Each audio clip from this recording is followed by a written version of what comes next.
నమస్కారం ప్రజారా, నేను గతం నుంచి తెలియజేస్తా ఉన్నా కలియుగ దైవమైనటువంటి వెంకటేశ్వర స్వామి వారి జోలికి పోవద్దు అని.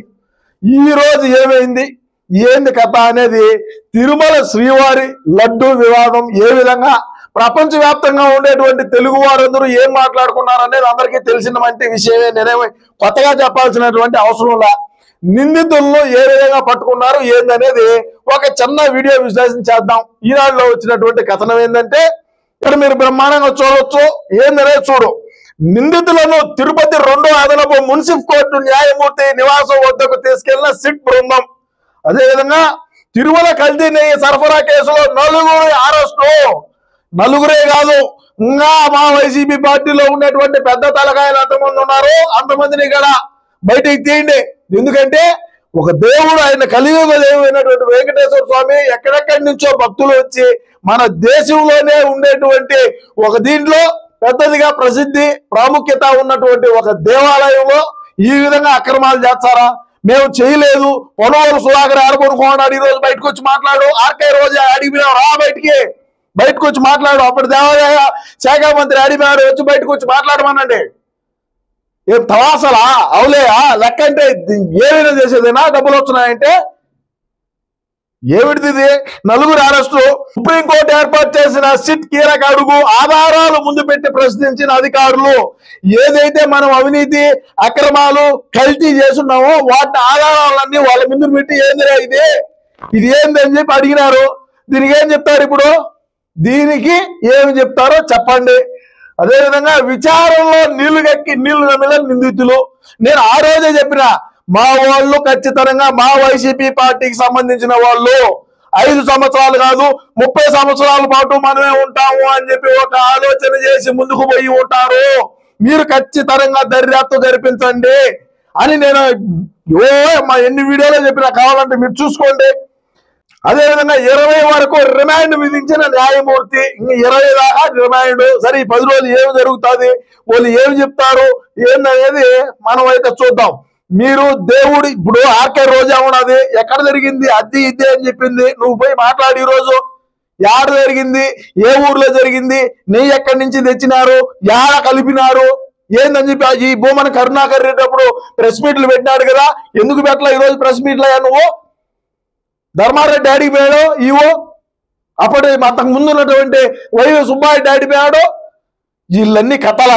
దేవుడు ముందుకు పోయి నువ్వు ప్రమాణం చేస్తావా? మరి ఇదేంది ఇది ఏంది? ఏం ఆధారాలు లేకుండా వాళ్ళు ఇది చేశారా? ఆధారాలు ముందు పెట్టి ప్రశ్నించినటువంటి అధికారులు ఆధారాలు పక్కా ఆధారాలతో తీసుకొని పోయి కేసు కట్టారు. న్యాయమూర్తి మున్సిపల్ కోర్టు న్యాయమూర్తి ఇంటికి దొడుకొని పోయినారు. 20వ తేదీ వరకు రిమాండ్ వేసినారు. ఏంది ఇప్పుడు కథ?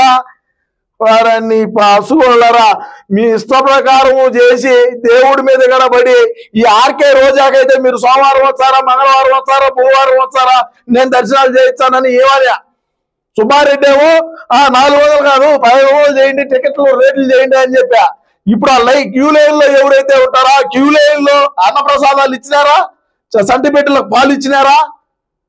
గతంలో ఏ విధంగా ఉన్నింది తిరుమల, దాన్ని ఎంతమంది ఎర్రచందనానికి అడ్డగా మార్చినారు కదా. ఎప్పుడు కూడా దేవుడితో చెలగాటం ఆడొద్దు, మనసులతో ఆడండి, ఇబ్బంది లేదు. ఒక దెబ్బ కొట్టండి, తింటారు, ఒక మాట ఆడండి, పడతారు. దేవుడి దగ్గర ఏందిరా మనం ఏంది ఈరోజు ఏంది పరిస్థితి? ఓళ్ళు ఆడికి పోయి అన్న పేరు చెప్తే అలా అంటా ఉంటే ఇంకొకటో చెప్తే ఏంది మన అన్న పరిస్థితి?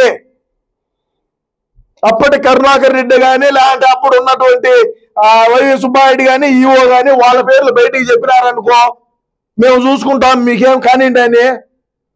ఎక్కడ అవినీతి చేయకుండా ఉన్నది మనం బతికింది 5 ఏళ్లలో? ఎక్కడ చూసిన అవినీతి అక్రమాలు అరాచకాలు ఈ విధంగా చేసి లాస్ట్ కలియుగ దైవమైనటువంటి వెంకటేశ్వర స్వామి మీద కూడా మనం పడి ఈరోజు ఈ స్థాయిలో ఉన్నాం అనేది ఒకసారి ఆలోచన చేసుకోండి. నేను చెప్పేది కాదు, తప్పు చేసిన వాళ్ళు ఎవరైనా సరే గుండె మీద చేసుకొని ఆలోచన చేయండి. దేవుడి దగ్గర ఈ విధంగా తప్పు చేస్తారా? చూడు ఏ విధంగా పెట్టారో. వాళ్ళు ఇప్పుడు ఎవరి పేర్లు చెప్తారో, మరి మేము ఏ డైరీ నుంచి తెచ్చామని చెప్తారో, ఇది ఎక్కడ పందుకు కలిపినామని చెప్తారో. ఎంత అపవిత్రం చేశారు స్వామి. ఈ పసుగొండలారా మనుషుల ఏంది ఇది కథ? ఎక్కడైనా ఉన్నదా? ఎప్పుడైనా జరిగిందా? ఎంతమంది ముఖ్యమంత్రులు మారినారు? ఉమ్మడి జిల్లా ఉమ్మడి ఆంధ్ర రాష్ట్రంగా ఉన్నప్పుడు ఎంతమంది ముఖ్యమంత్రులు మారినారు? మన నాయన కూడా ఉన్నాడు కదా, రాజశేఖర రెడ్డి గారు కూడా ముఖ్యమంత్రిగానే ఉన్నాడు కదా, ఆయన చేయలేదా? సరే, ఆయన ఒక రకంగా చేశాడు, అది వేరే విషయం, పక్కన పెట్టు. ఎవడు కూడా దేవుడితో ఆట ఆడినోడు బాగుపడినట్టు చరిత్రలో లేదు జగనన్న. ఆర్కే రోజాక నీకు అతి త్వరలోనే చెక్ పెడతారు, చూస్తా ఉండు. ఏ విధంగా చెక్ పెడతారనే చూడు. నువ్వు ఏ విధంగా దర్శనం టికెట్లు అమ్ముకున్నావో చూడు. నువ్వు పెద్దిరెడ్డి కలిసి ఏ విధంగా భక్తుల్ని బస్సులు ఎక్కించి ఏ విధంగా దర్శనాలు చేపించినావో చూడు. ఇప్పుడు ఉన్నటువంటి ప్రస్తుత టీటీడీ చైర్మన్ ఎవరైతే బిఆర్ నాయుడు గారు ఉన్నారో, ఆయన ఎన్ని ఇచ్చినాడు ఆయన కోటాలో? ఇప్పుడు చైర్మన్ గారి కోట 100 ఉంటాయి.